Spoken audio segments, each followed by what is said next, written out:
Ladies and gentlemen, welcome to Zoom Into Wine. It's time for the show and your host, Ian Blackburn.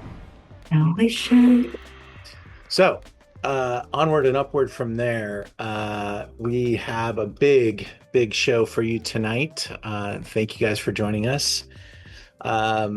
Before we really get rocking with the wines, I did want to cover a little bit of business internally. With current situation on gas prices and things that have been happening in the workforce and the cost of certain elements, I've been forced to have to suspend free shipping in LA. I am currently working without a set of drivers, and we just can't afford to pay them the rates that they're demanding. So I've been making deliveries myself for the past couple weeks, and it's really carving into my balance. And so I'm suspending the current for the foreseeable future until maybe the gas prices recess a little bit and I can get some decent communication with delivery service. But I just wanted to let you know that's where I'm at. We'll be publishing some comments about that shortly, and we'll have some rates. We'll be delivering our Zoom kits via UPS, going out every Monday for Tuesday delivery, or Tuesday for Wednesday if that's a challenge. Please let us know what we can do to make it work for you. But we've done free delivery for 5 years, and we're going to have to suspend it for a short period of time, and maybe there's an answer that will come, but bear with me while we work through this difficult moment. All right, now I need a drink, and thank you guys for being with me. I think I just said that whole thing looking at the screen. We got winemakers coming on to the Zoom with us here, and I just wanted to now start to record the session. Welcome everybody. There I am. Welcome to Zoom Into Wine. Every Wednesday we get together with some great folks from all over this good land and taste some amazing wines with some awesome people. And tonight is no exception, as we are going to taste some fantastic Cabernet. And I've got some great guests coming on board. So let me get in there and get you into the slideshow. Well, before I do that, let me put on the Zoom with you. I'm going to co-host Todd Alexander. How are you, Todd? Good. How are you? Good, man. Hi, everybody. I just wanted to introduce you to Todd. Todd's my friend from up in Oregon. He makes wines in Oregon and Washington, Milton-Freewater district, which is like southern Walla Walla, right in that corner below the Oregon border. And you're going to start seeing some pretty killer wines that say a cab or cab blends out of Milton-Freewater, Oregon. And Todd's one of those guys. Todd used to be the winemaker at Bryant Family in Napa Valley, and he moved up to start his own Pinot Noir brand up in Oregon called Halocene. And I love his wines very much. And last year he presented me with a gorgeous Cabernet, which we're going to get into here. Todd, let me get into the slideshow. Sure. So tonight's theme is all about top performers, and Todd Alexander is with us right now to talk about our first wine. It's called the Black Square. Dun, dun, dun, dun. It's very mysterious. Do you want me to just take it from here? Sure. You know, I don't know if I got a chance to get you the slideshow in advance, but we go into a little slide number 2 is typically about you. Okay, perfect. And then we go into lots of words. Yeah, lots of words, and then a little picture. Yeah. First, talk about yourself for a second. Where did you get your passion for wine? Geez, it's hard to. It's all kind of a blur now. I kind of grew up my parents didn't really drink good wine, but my older brother, got into wine when he was in college, and I'm like 4 years younger than him. So he started opening up some cool bottles for me, and then eventually, while I was in college, I started dating my now wife, and she had a restaurant background, and she was a wine buyer, so she introduced me to all kinds of really good stuff, and she had lived in Napa. So I kind of had my eyes open to sort of what was possible. Like the things I thought I was drinking that were good, I was suddenly like, oh my gosh, these are way better. My family had an agricultural background. My grandparents were farmers in Texas. I studied something unrelated in college. I studied history and I have a minor in art history and linguistics. But I got really interested in I've always been kind of creative. I'm a musician. I do some visual art. So I felt like winemaking when I imagined myself doing it. It kind of scratched the itch for wanting to do something in agriculture.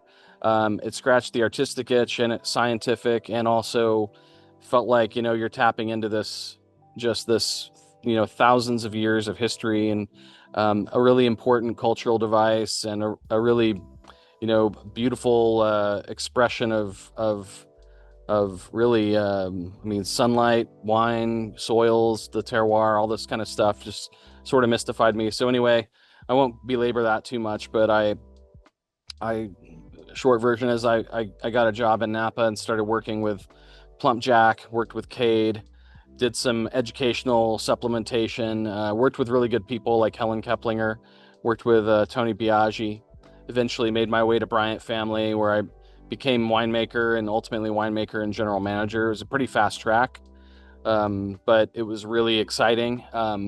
After doing Bryant for about 5 years, I felt like that was a great place to kind of cut your teeth and work with people like David Abreu, Michel Roland, and all that. I was pretty young, but I didn't want to do that forever. I kind of wanted to go and see what else was out there.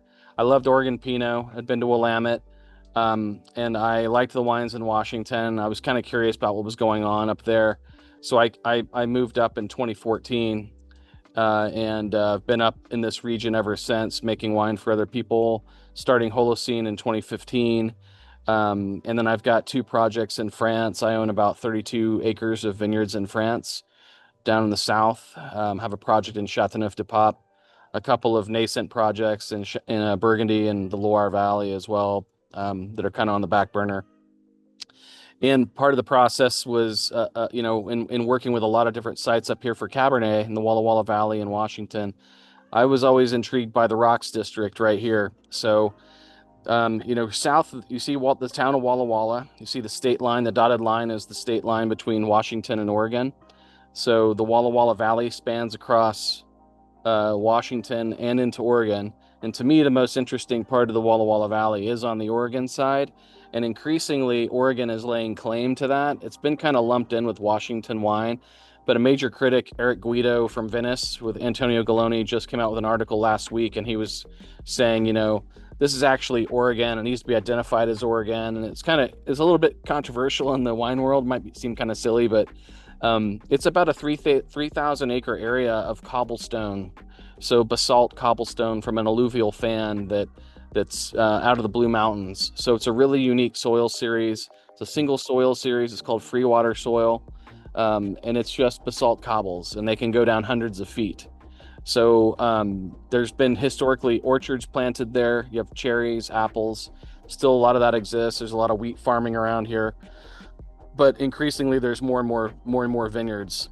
So this is just a little background about Holocene. So, and that's more of the Pinot focused. But I started with Holocene, making Pinot and Chardonnay out of the Willamette. But I added the Black Square. We started this in 2022 because I'd worked with this vineyard in the Rocks with another winery that decided they wanted to go in a different direction. I liked the fruit a lot, so I just decided, hey, I'm going to take this fruit myself and see if we can make a really great Cabernet. I mean, I knew we could, but I wanted to make a Cabernet that was good enough to put up on the platform with some of the best Cabernet anywhere, because I think the place supports that. And it's also, it's not trying to be Napa. It's not trying to be Bordeaux. It's its own identity, but it's just as good. And it's really exciting. So the site that I'm working with, should I go ahead and talk about the wine right now, or do you Yeah, I think we're almost there. okay. Boom, right Actually, there. yeah, here we go. So again, cobblestone soils. This vineyard is called Le Mani. It's from a single vineyard. It's actually a single block of that single vineyard. So this is a single block Cabernet. It's about as like precise and singular as you can get. It's a couple of acres, so I don't have a lot of fruit. I get maybe 6 tons of fruit, and all these cobblestone soils. Through that 3,000 acres. Any of you that have ever had, the Cayuse wines, for example, you'll be familiar with more like Syrah and Rhone varietal stuff that's grown there. The Syrah and Grenache, which I've also worked with, often has kind of a black olive, smoked meat, gamey. It's not a fruity place. It's like a savory. This particular vineyard is a little more nuanced and subtle with those kinds of things, and it's a little more true to the fruit, with a kind of a wet stone minerality going on. It's soft tannin. The berries are fairly large and they have fairly thin skins. It's not like working with Red Mountain, or if you're in Napa, like Howell Mountain or Pritchard Hill, where you have to really manage tannin. This is like you can extract, and the tannins are really soft and they just build and they're really layered.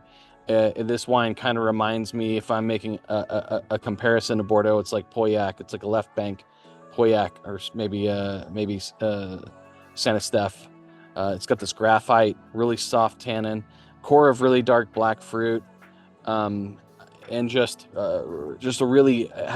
really emphasizes the elegant side of Cabernet, which is what I wanted. I don't want to make a big, powerful, knock you in the teeth tannic wine. I wanted to make something really finesse driven, but still has power and concentration. So in terms of how I make the wine, we pick it. I take a couple different picks at different times. I'm on the skins for up to 30 days. I do really gentle extraction, long, slow fermentations. I don't have to get fruit in and out of tanks to make space, so everything kind of has its own place. So low temperatures, long maceration. Then when I barrel down, I separate the pressed wine out. I barrel that separate barrels.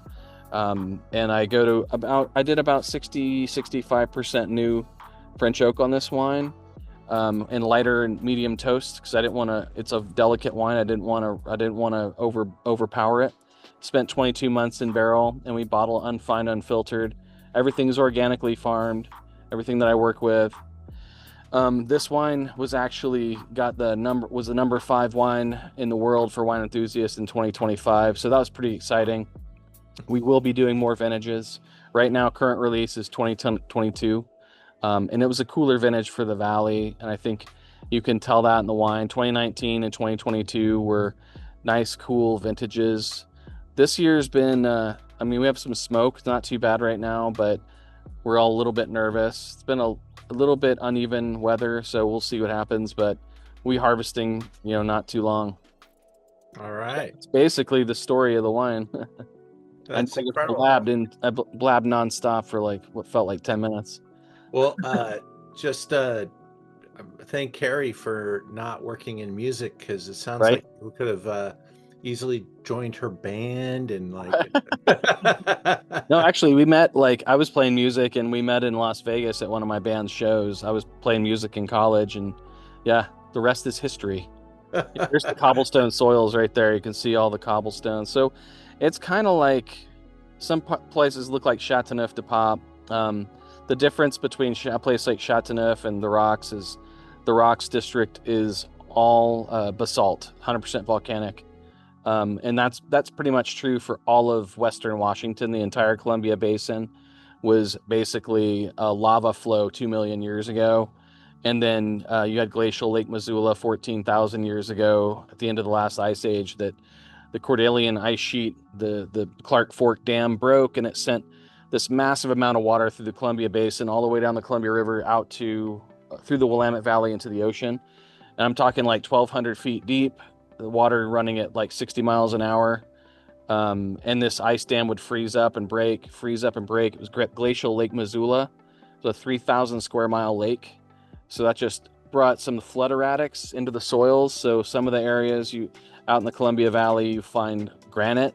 and that's from flood deposits. The rest is all windblown loess from erosion and wind and time, but it's all volcanic pretty much. And Chateauneuf is like quartz and granite and more metamorphic rock. Crazy stuff. Crazy stuff. Yeah, and we, it's not cheap, but but it's a really good wine, and we're really proud of it. And I think it's important to put it up there on the stage with some of the best. But you got the accolades, you got the scores. It's in the glass. And we didn't want to do anything crazy with the bottle. The way we designed it, we used a classic Bordeaux bottle with no shoulders, like you might find like any of the Bordeaux wines that are, it could be Petrus, it could be Latour, any of them. It's the same bottle. The label is by a scientist from the 17th century named Robert Flood, and he did this giant treatise on philosophy and science and all these concepts. And one of them, what he's trying to do with this image, we used one of the images from his book on the label, which is just a drawing, a hatch drawing. And he was depicting basically like the moment of creation. And the name of the drawing is the Black Square.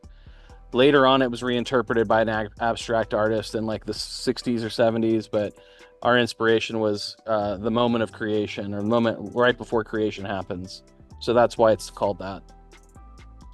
It's an awesome story, and I couldn't have a better person here to tell it. So thank you, Todd. Yeah, of course. Thanks for having me. Yeah, we've been bringing this in, I think 6 bottles at a time.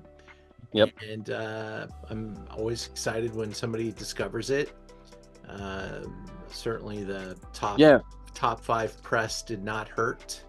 We knew that like doing this was going to be a slow avenue of discovery for people, because most people know wines from this area, don't know them to be this expensive. But I think it's important to make a statement with it, and that's what we're doing. We believe in the place, we believe in the wine, and we don't make very much of it. And so over time, I think people will learn the brand and learn the concept and learn about the place.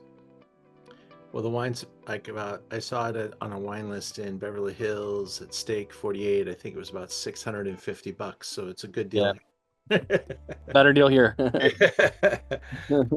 Well, thanks for making time for us. Of course, yeah. I would love to stick around. I've got an event that I'm doing, so I wanted to be part of this and pop out for it. So thanks for inviting me. Thanks for being here, man. All right. See you guys. See ya.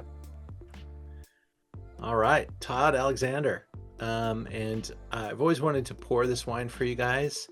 It is something I love, and I love it for so many of the strange reasons. Just, you can tell Todd's well studied and very interesting. I've been able to sit with him down here in Los Angeles when he's visited, and we talk wine, but we talk music, we talk art, and he's just got a lot of great depth to his inspiration, and his wife Carrie is awesome. So there you go, and hope you guys enjoyed our first sip and got things rolling. Let me take a look at the landscape here.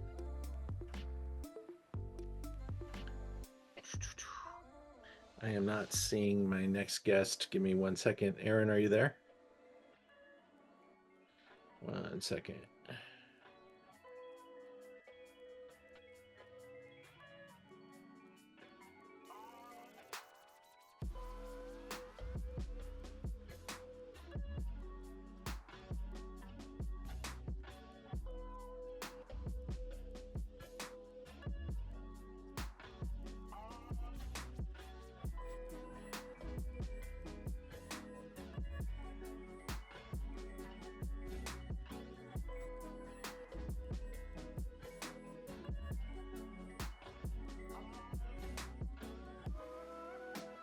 All right, I'm hoping to have winemaker Aaron Pott join us here shortly.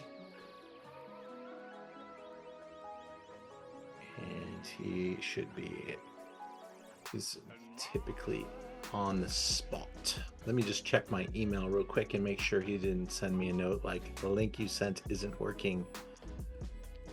Let me check that out. 1 second, be right back.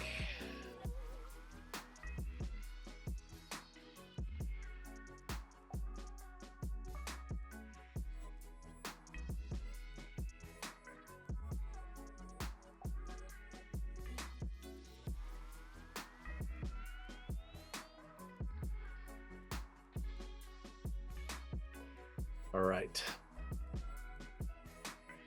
Well, hopefully he can make it and we can catch up with him in just a moment. And in the spirit of that, I'm going to assume that he's going to get here shortly. If you will indulge me, we will jump out to jar number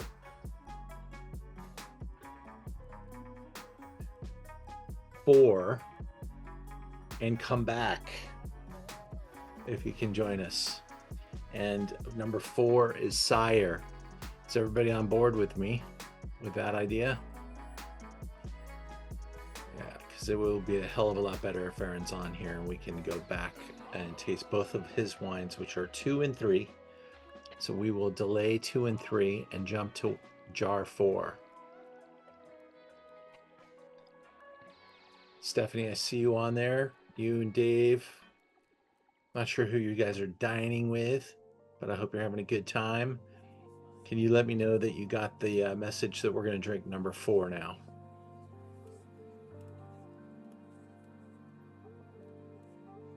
Awesome. Thanks, Steph. All right.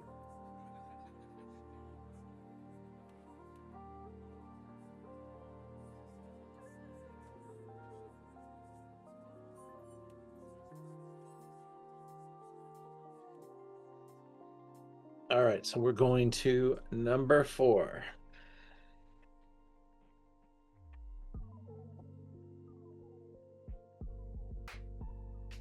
Check her out. So seriously, some of these wines are just things that I've came across in the last year or so that I think represent some of the best wines in our store in this department. And Sire is something you may not have heard of before, but this is certainly exciting stuff. Sire, they make wines from different areas, and they're maybe made in Napa Valley, but this one that we're going to taste is from Pritchard Hill, which is way up here. And you can't call it Pritchard Hill because that's a trademarked name that a particular winery owns. So a lot of people just put the name of the vineyard. This is from the vineyard called Houyi Vineyard, and that is owned by the brand known as Realm. Now, Realm bought Houyi to secure their future with one of the great vineyards in the Napa Valley, but there's a lot of fruit on Houyi, so they sell a lot of that fruit to top producers. And this is going to be Julian Fayard's look at Houyi. Sire makes wines from a lot of very important single sites, and Sire is certainly, he's playing with the name, having fun with it's kind of an English look at the word sire, and then he plays off of sire with different types of names and horses and the majesty of the old kingdom. So there's a lot of little play in his naming of the wines, but they do not mess around. They only get top fruit, and Julian Fayard is a very accomplished winemaker. He used to work for Philippe Melka, and that's when I met him the first time. Here's a little Sire tasting room, and the gentleman that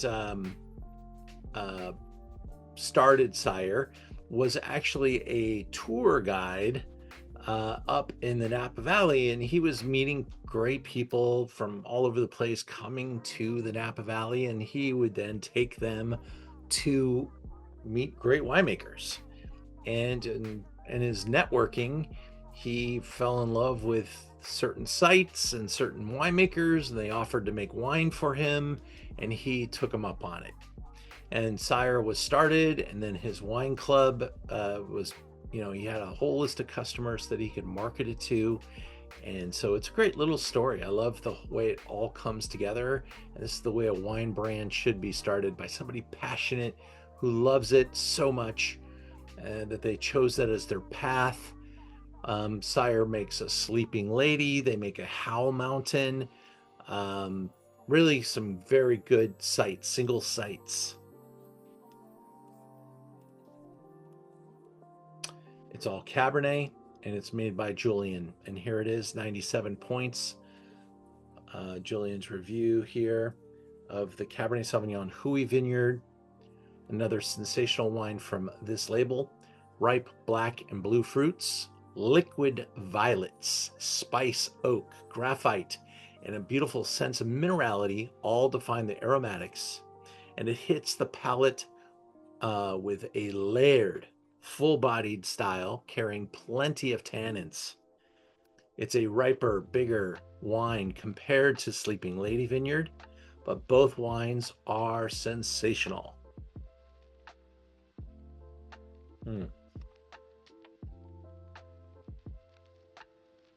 Bottle here.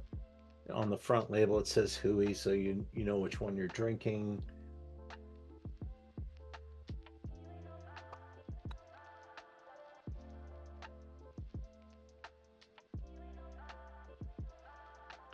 We're at $3.19 on this bad boy.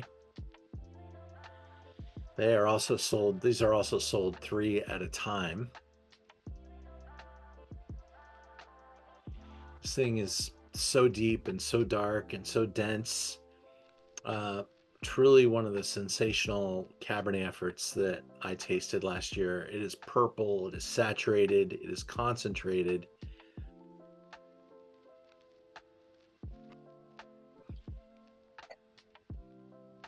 Hard not to like. Very black cherry. Very, there's all types of different layers of stuff happening here. The vanilla, the texture, the tannin management. That's also very indicative of Pritchard Hill and Houyi Vineyard, and neighbors like 100 Acre, Colgan. They're right there. This is Sire. I hope you guys like it so much you'll come get some Sire from us. I have access to an incredible library of it too. If there's something that you know or want to try from them, let me know. I can get access to it. We're moving to, Aaron hasn't joined us yet, right? I haven't seen him click in. So let's try one more abrupt way to get him. Let me see if I can call him. That link is not working. I'm gonna try one more. I knew that I would get some disturbing email like that.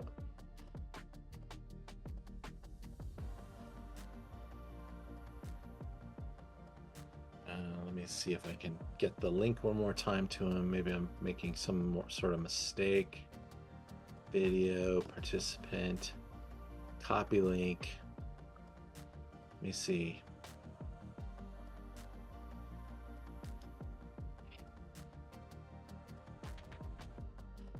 Okay, he's saying it's not working, so I'm going to try one more time. Please stand by.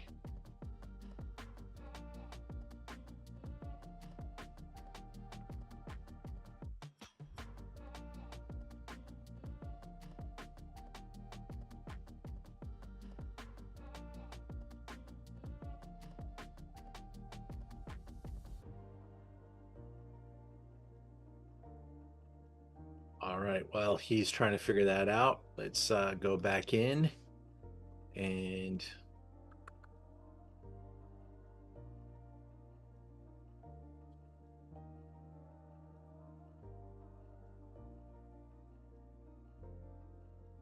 here we go. And go back in and see if I can get his slide.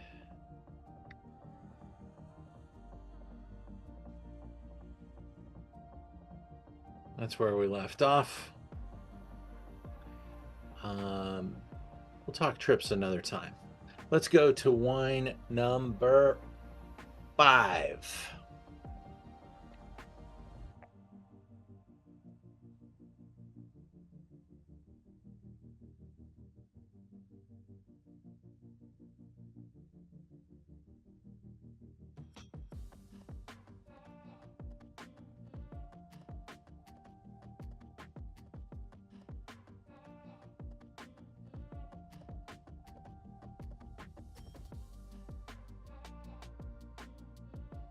Texting.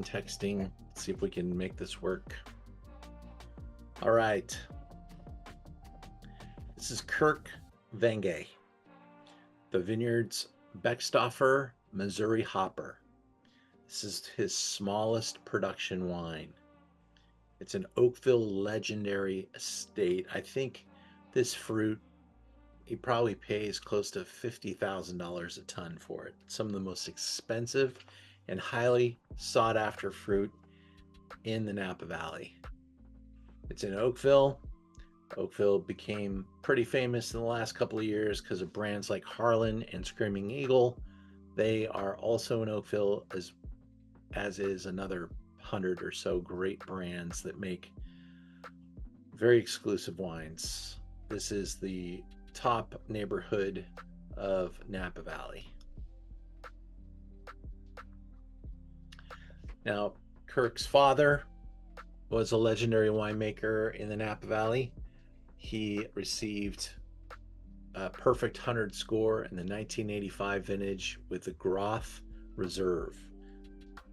I believe that is the first 100-point score in Napa Valley history.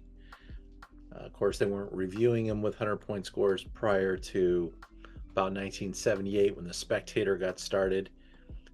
Broadbent used to give 5-star ratings, and there were some of those back in the 60s and 50s. But Mr. Venge works with some really good sites. He gets involved in the grape growing. He likes things the way he likes things. He pushes vineyards to perform at a very high level and gets some lavish characters with the fruit that he selects.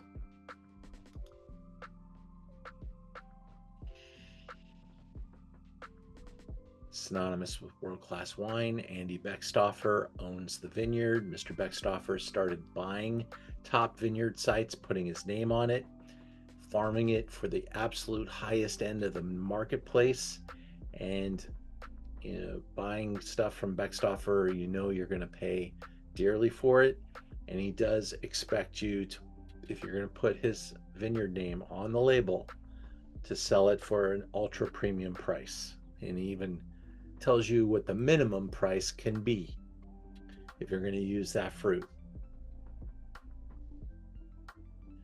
You'll see this Cabernet slide on every single wine, so my designer at least changes the photo, but just so for historical reasons, when we watch the video, we give people some context about what Cabernet is, so I won't keep re-mentioning that slide. But here is the 97-point review for this baby.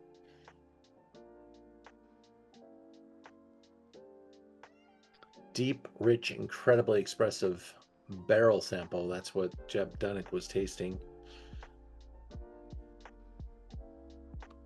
I'll have to see what the wines gods gave him from other producers, but you can see the this picture was probably right after the 2017 fires. Look how close that came. That would not be comfortable, right? $244, a relative bargain in the world of Beckstoffer Missouri Hopper. Let's see what else we got here. Wine Independent 94 to 96 and Dunnick 95 to 97.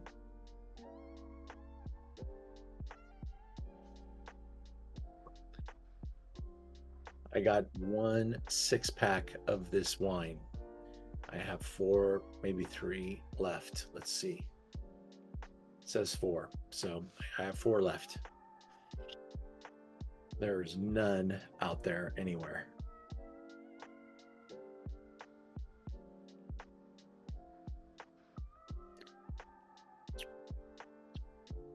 Yum, yum. It is lavish, dense. You can I'll be curious, and in fact, I want you to save your comments and thoughts. If you have things to say, chat them out there. Get the community talking about what you're doing there. And I see Stephanie, you're a member at Venge. That's cool. I'm sure they have wines that the rest of the world never even sees. We learned about them from you. Yeah, there you go. We've been members ever since at one of your Beverly Hills events. Stars of Cab, awesome. Yeah, they come and blow people's doors down. That's what they do. It's a great brand. He's got a lot of fun wines that way too. Yeah, really great stuff. Even our friends who don't really like wine that much always love Venge. Well, I'm gonna go now. We're gonna backtrack. I'm not sure what's going on with Aaron's technology, but I have a feeling your Zoom is not enjoying my link, but I have had other winemakers use the same link and they were able to get on. So you might need to update your software to do that. I'm going to start talking about wine number 2, which is your Greer.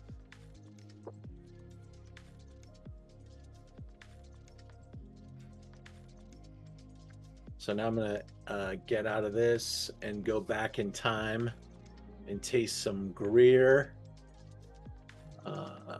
Stephanie was with me when we went to the Napa Valley and we had a private session with the Greers. Pretty iconic visit. The author of the Wine Bible came and joined us.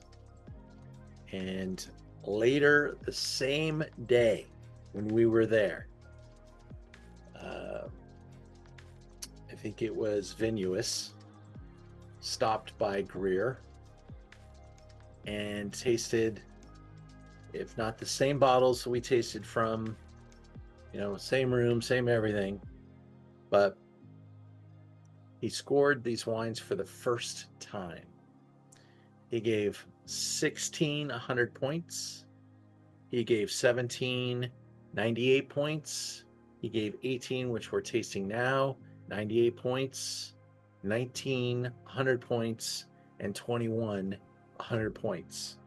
Those were the first scores he had ever gotten. And I think we've got a special guest coming in. He's just figured out that link. He's using the handle DJ Master Blaster. Are you there, Aaron? I think I am, Ian. DJ Master Blaster, I love that. Amazing. I'm here. God, that was unbelievable. Took all my tech genius to get in here. Well, I don't know if you could see my screen. Maybe you just called in. Yes, I see your screen. It's okay.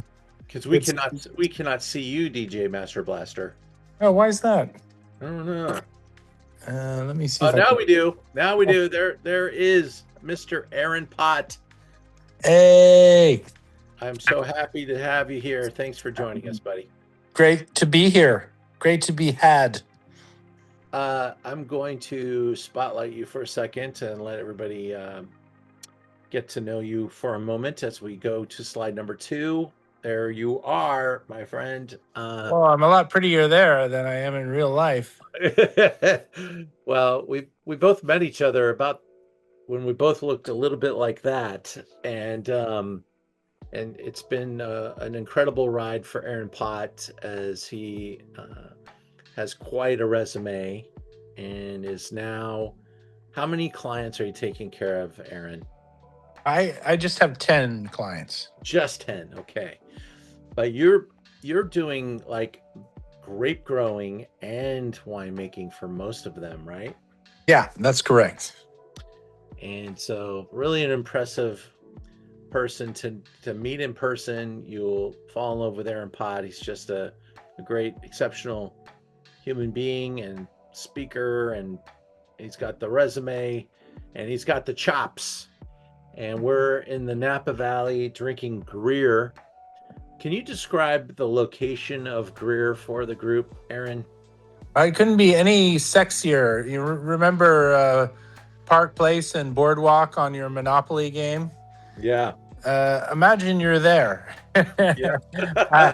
So it's right in the middle of Rutherford, and it's a 6-acre property, 3 planted acres, and its neighbors are Staglin, Bella Oaks, Morazzoli, Scarecrow, and Inglenook.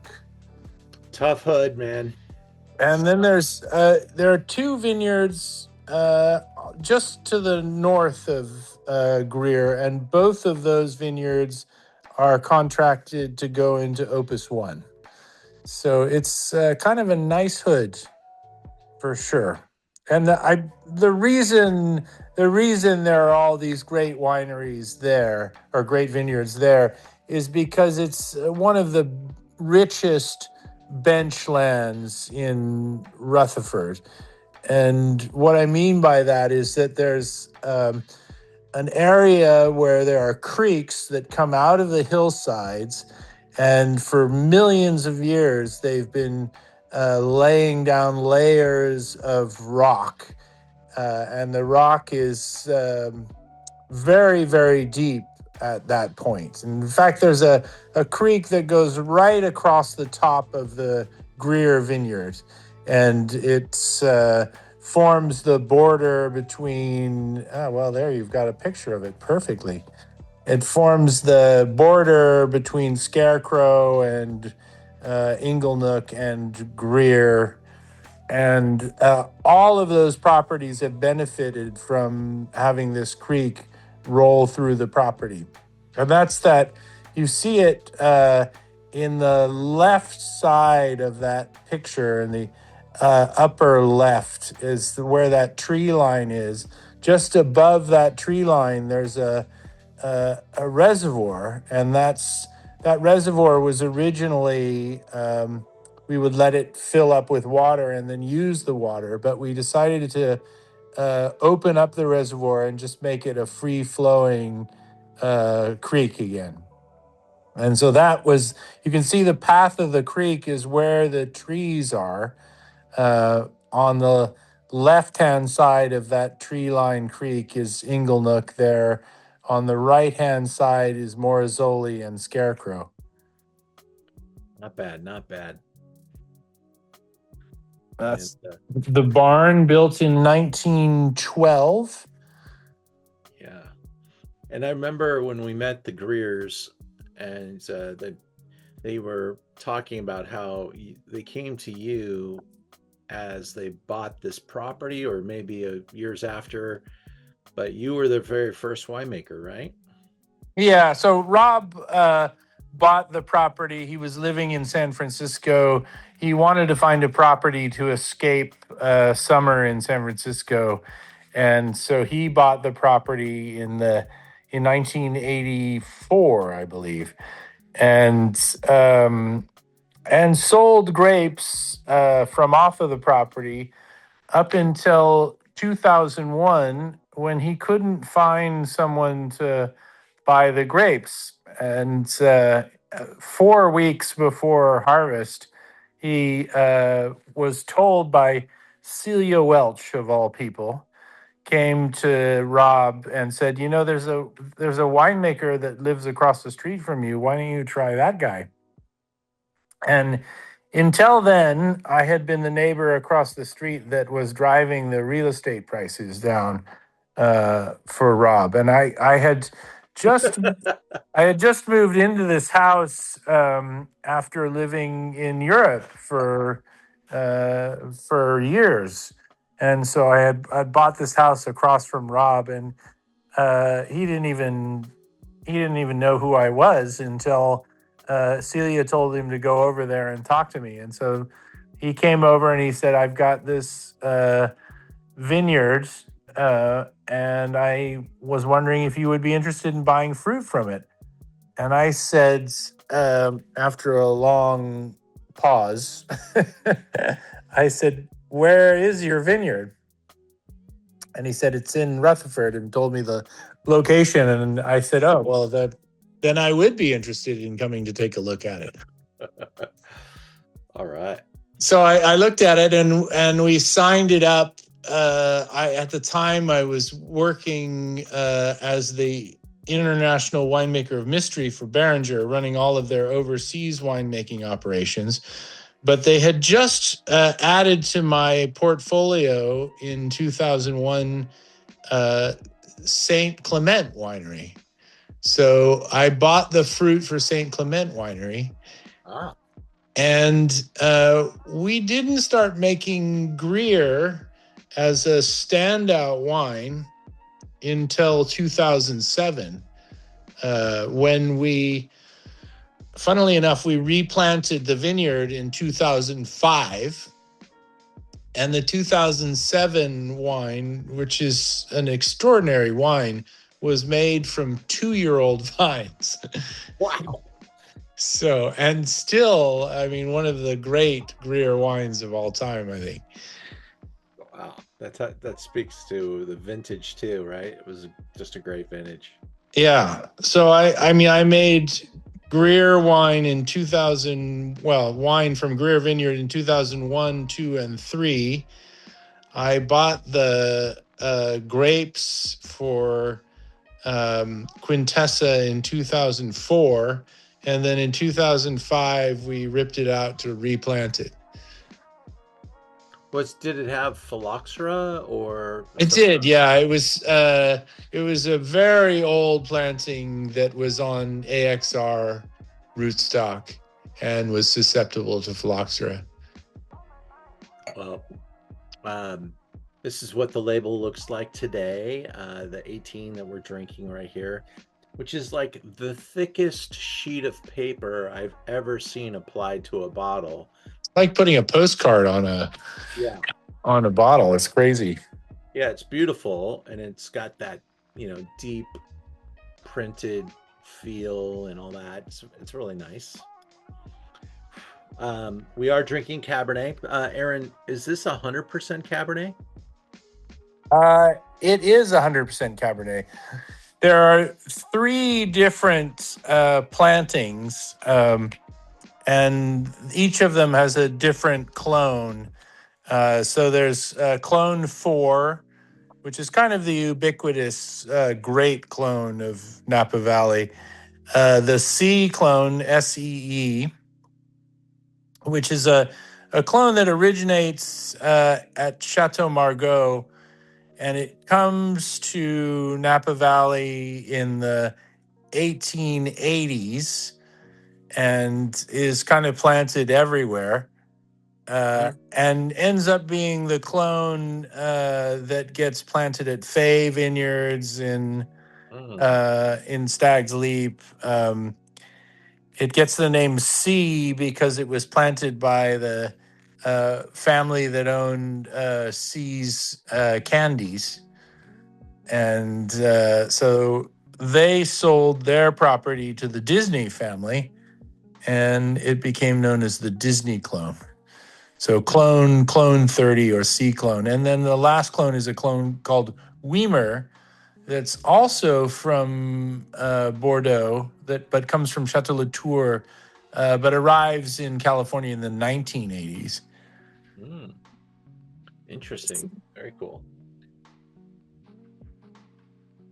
So I was telling the group before you came on, I think, about that special day that we had with you earlier this year when we were at Greer and able to taste with you and special guests. And Yes. And then later that day, reviews of that very wine started to appear for the first time, I believe. And the scores were astronomical, beautiful, and all the wine disappeared, Aaron. That usually happens when those score guys do their stuff. It's and diabolical.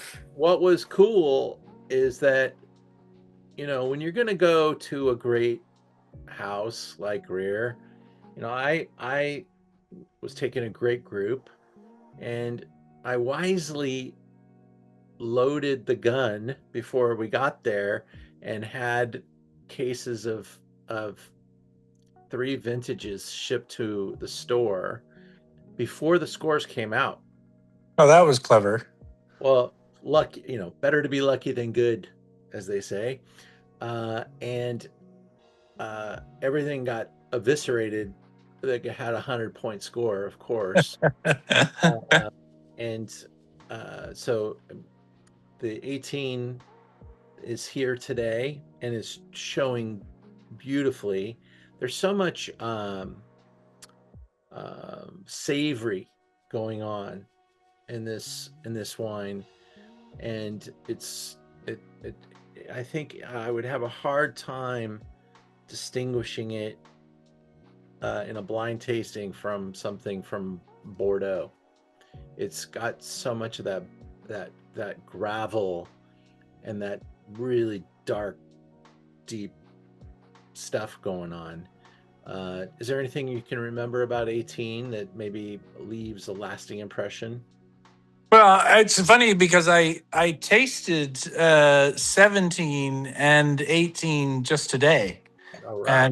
And it was a really interesting comparison because 17 is a vintage where we had this incredible heat spell kind of in the early days of September.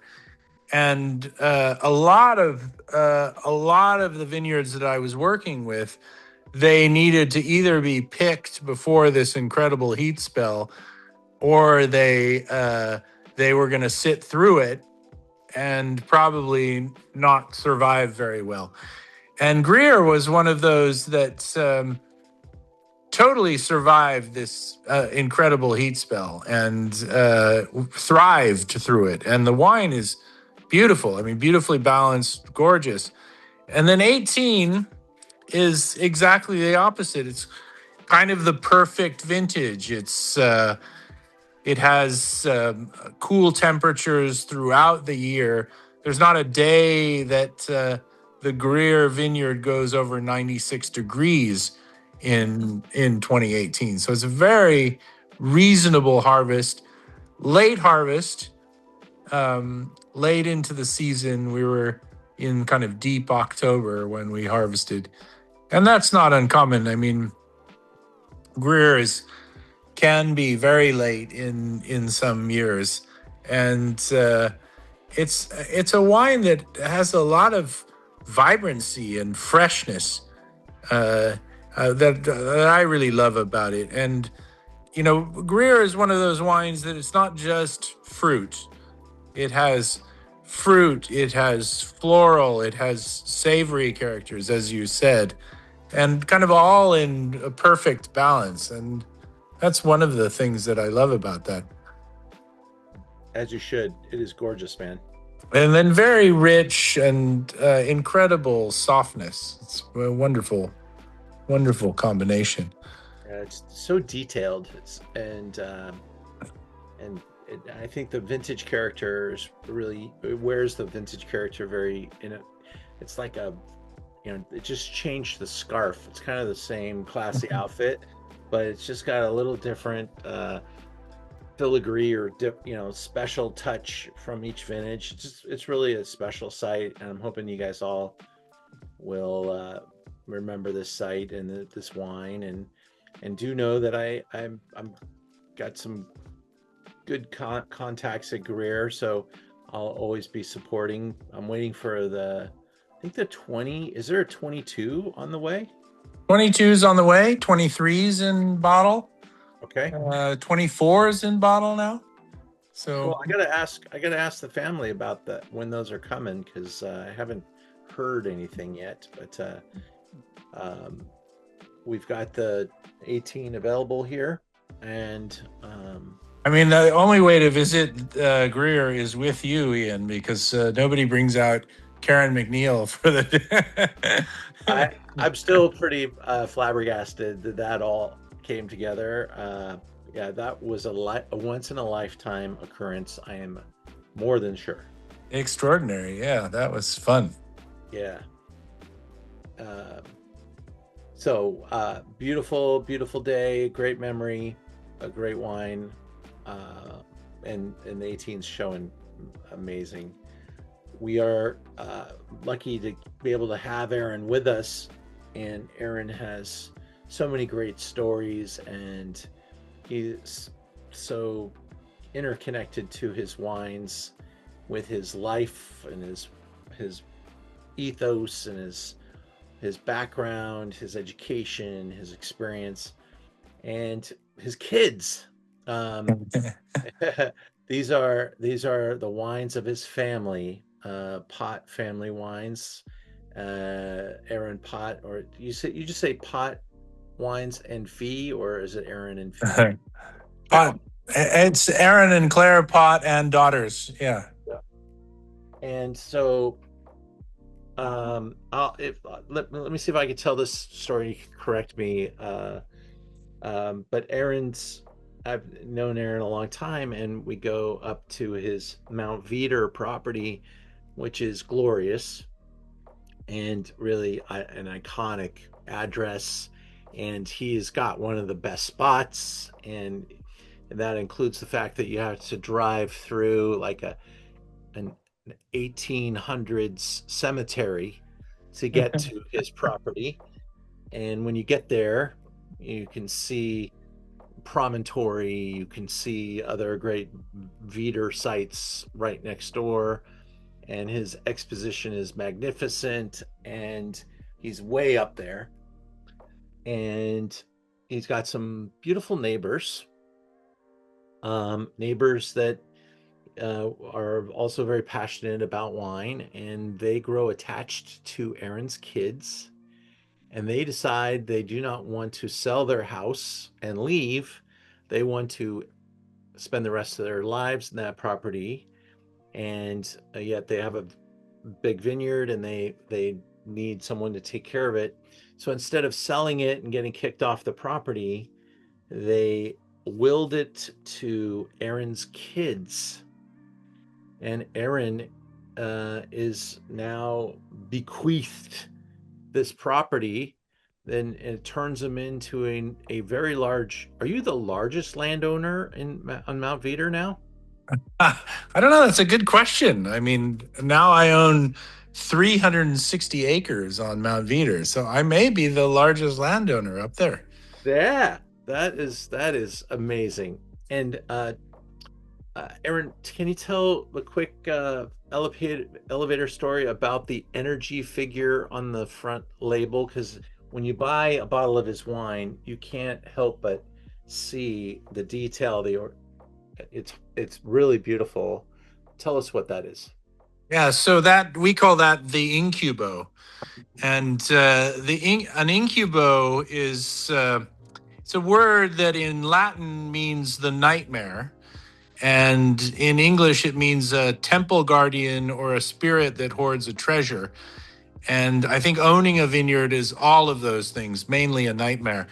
But it's, I called the vineyard the Incubo when the first vineyard that we planted. And I was looking for a symbol that would represent this idea of the Incubo, and I came across at a friend of mine's house a painting by this 15th century painter Lucas Cranach, and it was a painting called Bacchus at the Wine Vat, and I had always loved this painting, and I looked in the corner of it, and there's this little funny dragon, and he's has a little ring in his mouth, and he's flying through the air on his wings, his webby wings, and he's probably only about 6 inches long, but he's you would be very surprised to see him flying through the air. And that was the exact sort of character I wanted for my Incubo. So I stole the signature of this painter, Lucas Cranach, for my bottles. And hopefully he never finds out. Well, I'm sure it won't be because of this video, that's for sure. But No. um, and all of Aaron's bottles are adorned with this beautiful, deep. Is it periwinkle? What is that purple? Is there a name for it? I don't know that there is. We call it pot wine purple. Hot wine purple. That works for me. And wrapped in beautiful paper. And I'm swirling this wine right now, Aaron. This is majestic stuff. And 22 will get as a vintage some different comments. I'll be asking you, what happened to your 22 that you were able to make such a spectacular and voluptuous wine. What we're looking at his estate right here. And he's got lots of little different kind of like a diamond, like little facets throughout the vineyard. And if you get to tour the site with him, he'll take you on almost like a catwalk tour of the site and show you both sides. Basically, you can see kind of looking west and looking east and looking south, because he's at the top, and it's really a great spot. Let's get into this particular wine, and there's the Incubo overseeing the vineyard, and that is a shot that you could take yourself in his vineyard. Just a really special place. So Aaron, tell us 22, is coming along, and it's a weird vintage, right? Yeah, so 2022 is a weird vintage. And a lot of people wrote it off, mainly because there was this incredible heat event in the very middle of it. And we had 13 days of 100 plus temperatures. And the sort of highest temperature that we reached in this period was one day I was in a vineyard on the eastern side of the valley, and I looked at the temperature gauge in my car, and it said 124 degrees. And I was startled by that. It's like something in Dubai that you would see. And I looked at my phone to see what the temperature was at my property, and it was 105 degrees. So, I mean, all the way across on the other side of the valley, but only less than 7 miles away from where I was standing, and as the crow flies. And yet it was so much cooler because of the marine influence on my property. So 2022 is a vintage where I think we made wines of stunning ripeness, but wines of great balance too. And I was just with a group of wine sommeliers this week, and we tasted through a lot of the 22s that I work with, and they were so surprised by the balance and the elegance of the wines, because it's not a vintage where you find a lot of elegance or a lot of freshness. And for us, we found great freshness in the vintage and good acidity and good balance. And it was a nice, pleasant surprise. And it just shows you how making wine from a great property can produce great wines year after year.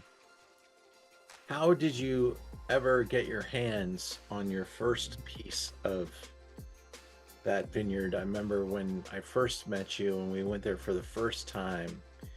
Were you looking to own land? Were you looking to control vineyard? Because, there was a time when you were worried if you'd have your own supply or a supply, or if all your supply would get bought up and taken away, right?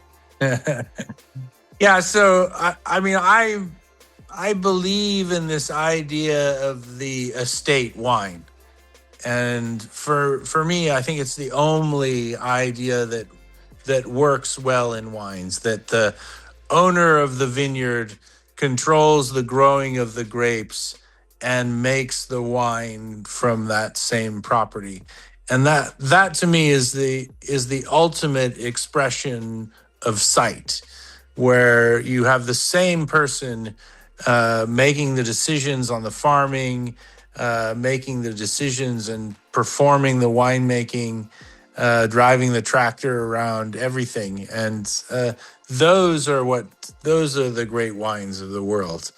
They're wines that are expressions of those great sites. And so I really wanted to find a property that I could create something that was unique to me and to that site.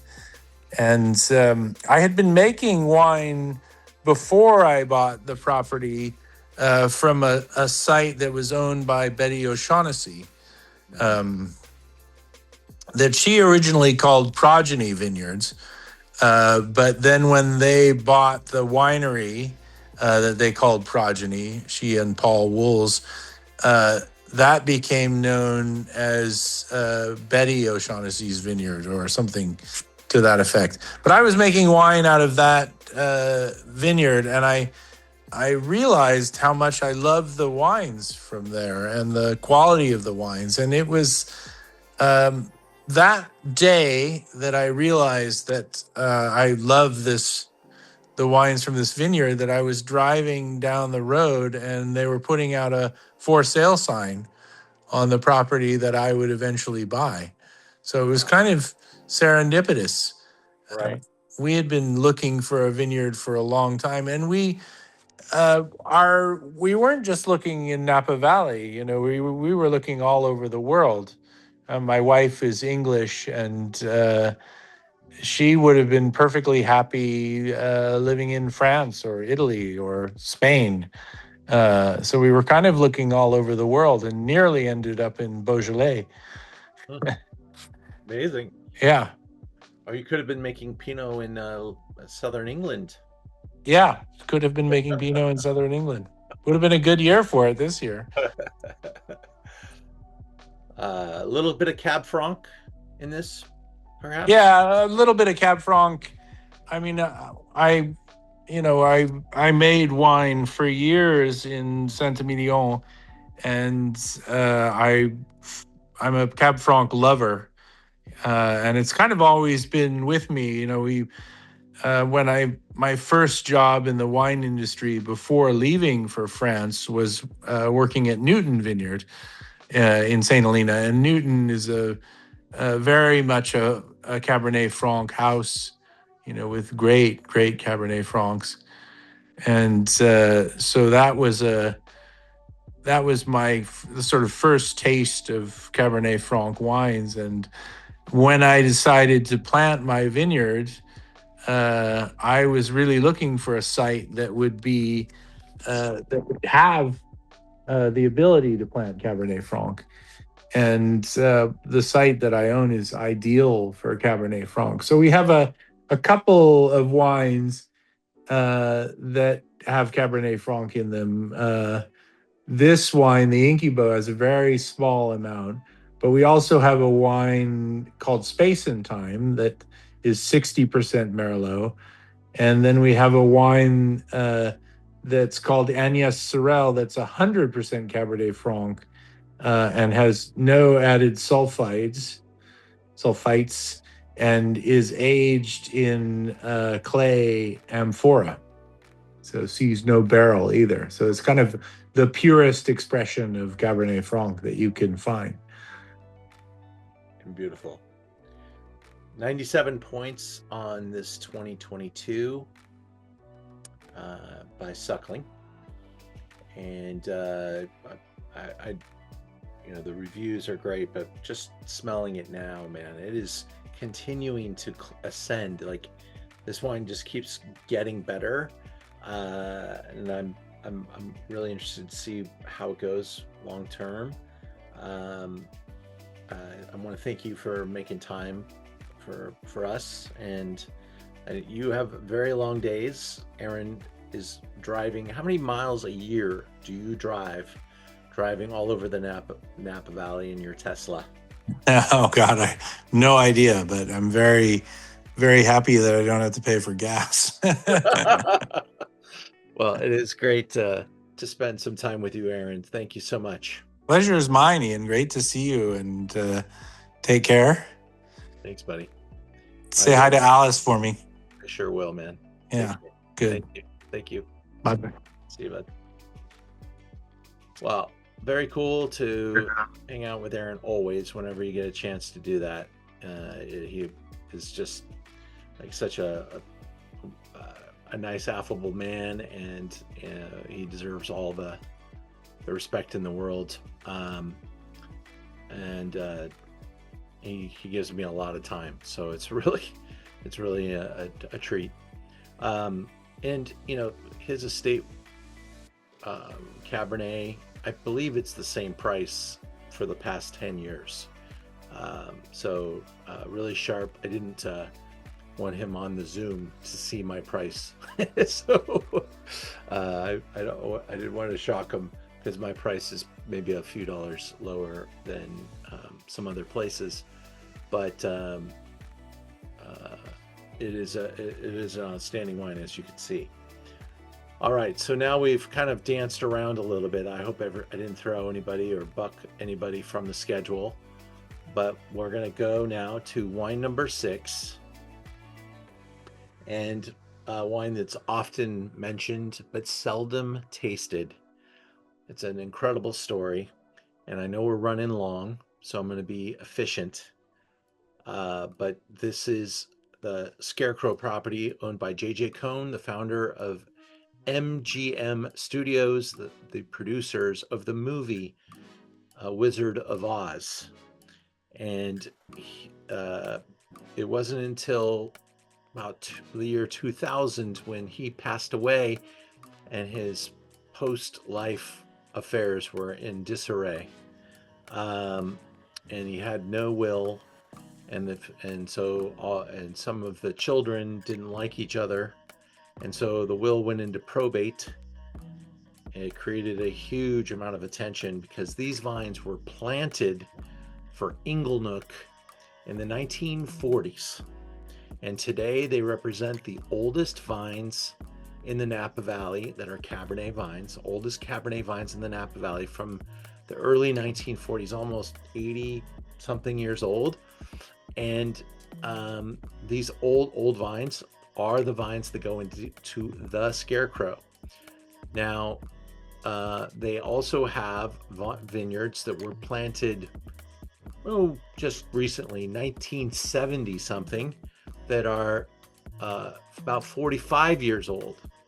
And they are the vines that go into Étain, or if you said it with a French accent, it would mean Tin Man.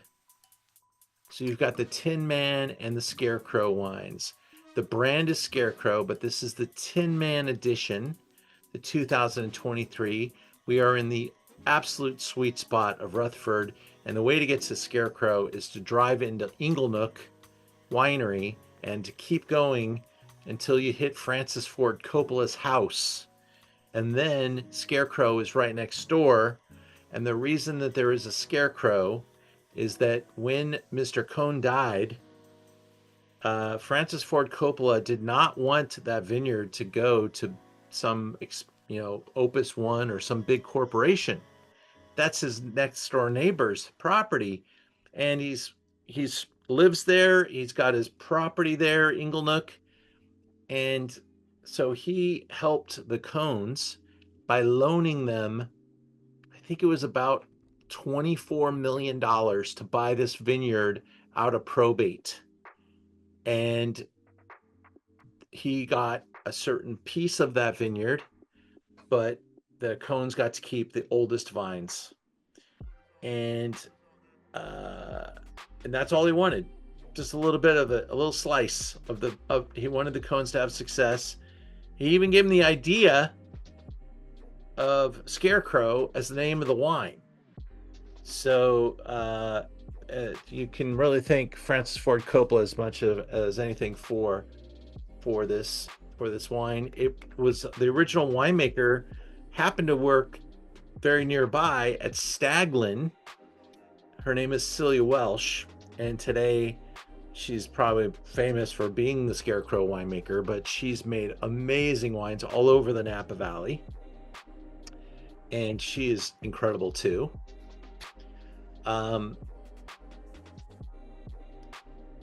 Here is a look at the property.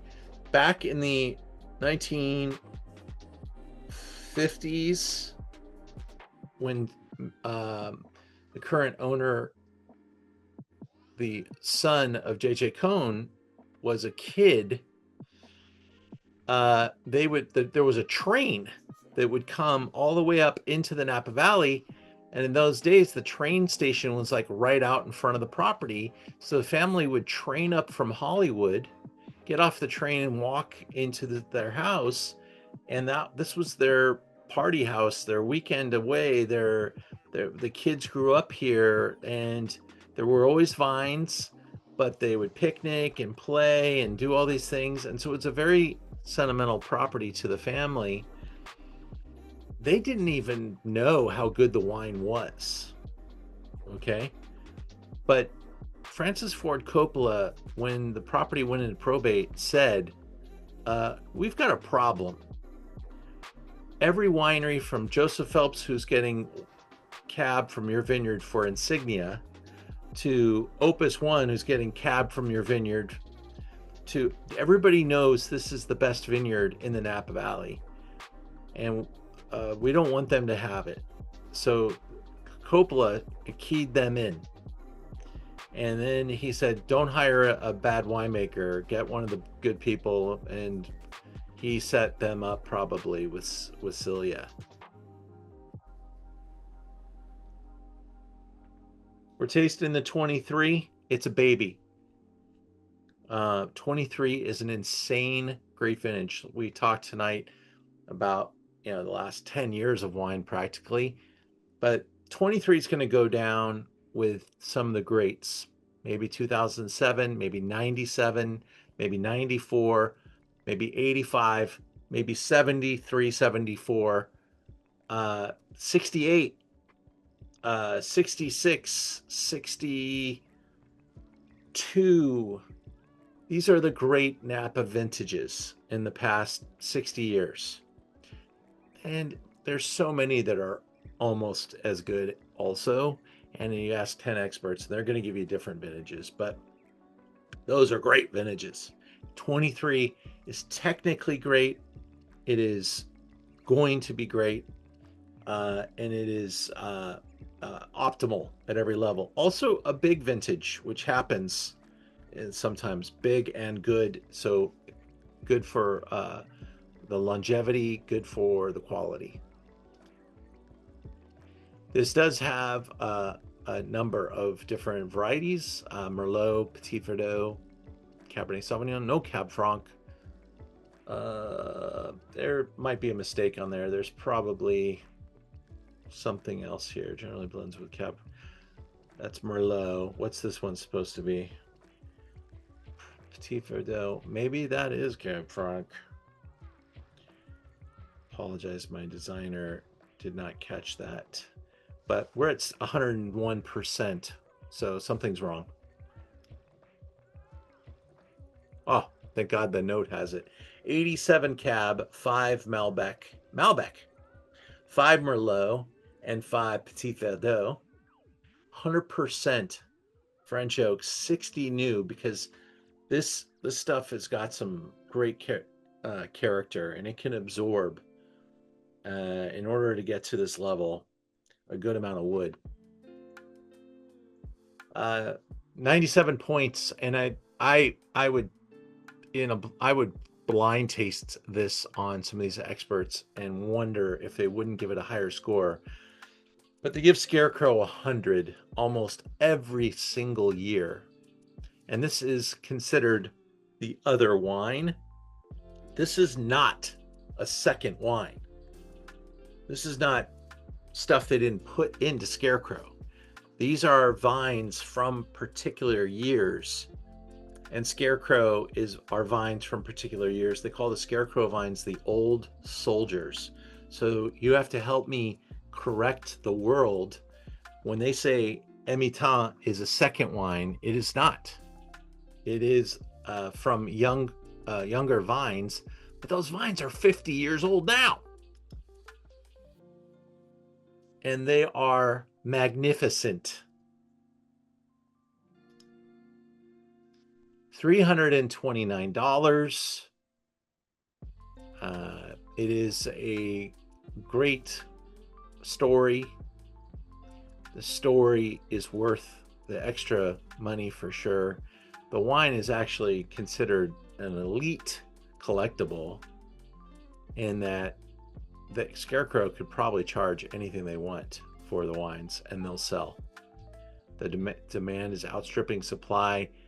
The wait list is long and strong, but if you do get on the wait list, on the wine list, you're typically able to buy 1 3-pack of their wine. Let's taste it before we get to the blind.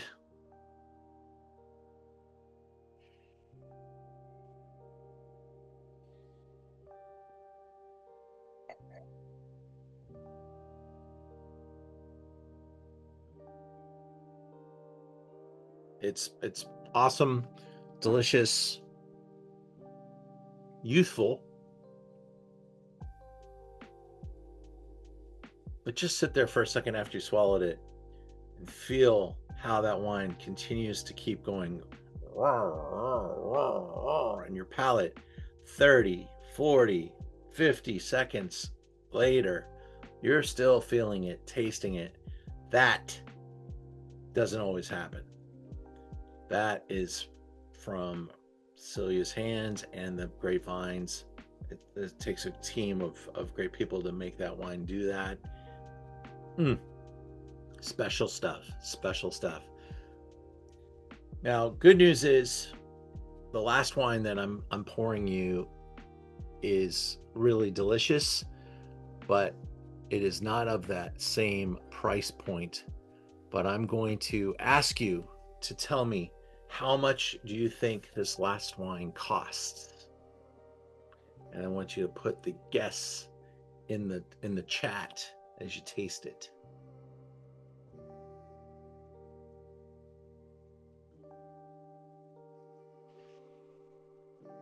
I will reveal.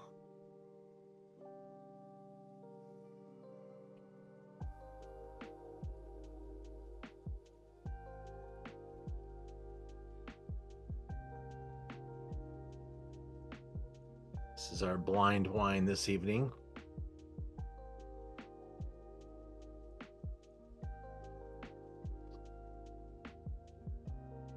I will now, if you've got any guesses.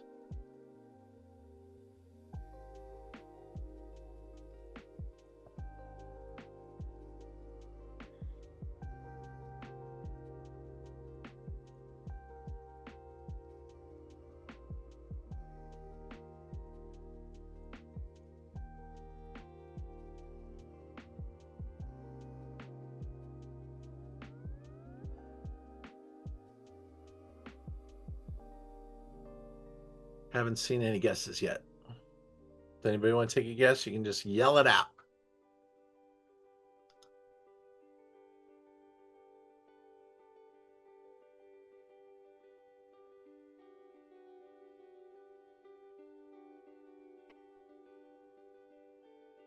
All right, here we go. I'm going to first start with the answer. $80.95. In a recent Cabernet challenge, which had lots of $200 plus wines in it, this wine won the competition. It's a 94-point wine, okay? And earlier today, I got a chance to talk with Haley, the winemaker owner, and here's our quick little chat. 1, maybe not. Hey, it's Maybe it won't let me play. zoom into one. Let's go. Time. Spinning. Let's see if it'll let me do it.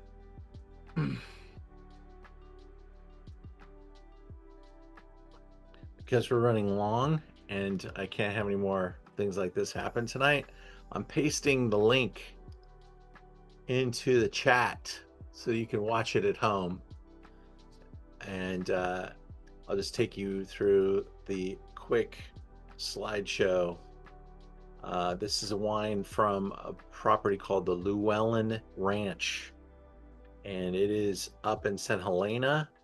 That is Haley. She is the great granddaughter of John Llewellyn, a horticulturist that settled in St. Helena in 1864. She's 7th generation.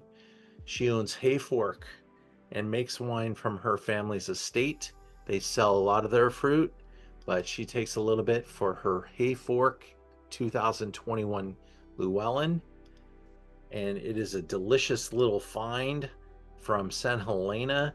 You don't want to have to break out a $500 bottle to impress people. This is something you won't find in any grocery store. She makes about 150 to 200 cases. It's a darling little wine that people love. The press darling. Llewellyn Ranch is a great site. She's a wonderful lady. The video is really nice to watch. I'm going to send it out in an email also tomorrow, just so you can have it. If you like the Llewellyn, grab some from me, because you won't find it in pretty much anywhere else. And I love little stories like this. Every day's got a different price threshold, and this is one of my top finds under $100. Napa Valley, elite, 7th generation, family owned, super high ethos, and they're grape growing, and real treasure. Thank you guys for joining me tonight. I hope you enjoyed our presentation. Thanks for being patient with technology, and I hope everybody has a great night. Thanks, everybody. If you want to leave with your favorite wine of the night, doesn't matter how much it costs, just throw it in the chat.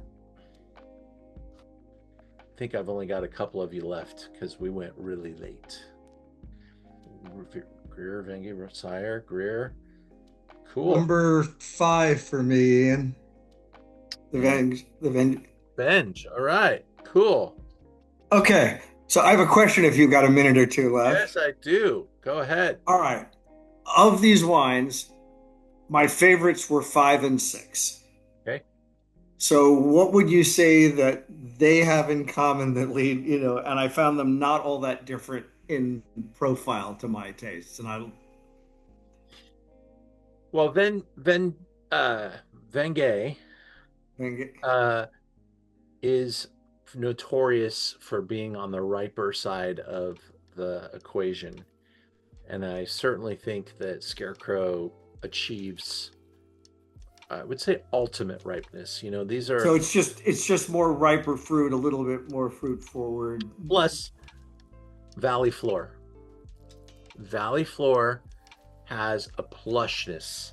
When you get up on the angles, up in the hills, you're going to have minerality dinging off of that. That's what you were feeling in the first 4 wines, were mountains and rocks. You don't have that on Valley Floor. You have deeper soils and more softer, richer type of mouthfeel. And so that, I think, is also what you are getting there. And number 7 was nice. It was a simpler wine in some ways, for sure. Yeah. And I think the other thing I learned, and that this wasn't new to me, is that when I've drank in straight cabs, I'm reminded of the fact that I actually like the Bordeaux style blending. That isn't straight cab, even though California got very big on straight cabs. Bordeaux, Italy, that's actually a rare thing to do, of just serve straight cab unblended with much of anything else. And I like the blending more than just the straight cab. I like that. different, like it's like going from a guitar solo to having, a full band. So They're a little the really strong, they're a little austere for me. Well, I thank you for your patience and thanks for your support, Thomas, and the Chapmans. I hope you had a good time. Thank you. Tig, always good to see It was really interesting. Yeah. Thanks, Ian. I like the mountain wines better myself, but it's all taste, right? It's what That's- makes the world go around. We Make gotta. the world go round. Yeah. Yeah, Yeah. and I have to Thank you. catch a 6 a.m. flight tomorrow morning. All right. Well, sweet dreams are made of these. And Salt Lake City is supposed to be 104 on Saturday. Oh, enjoy Utah and enjoy your last sip of wine for a couple of days. Yep. See you. Oh yeah, it's true. It's a youth tournament. It's alcohol-free Thursday, Friday, and Saturday. Saturday after they release us at 4 p.m. we are allowed alcohol, but we were alcohol-free until Saturday at 4 p.m. Yeah, well, in Utah, there's a lot of alcohol-free going on, but enjoy and safe travels. Night, Ian. Thank you.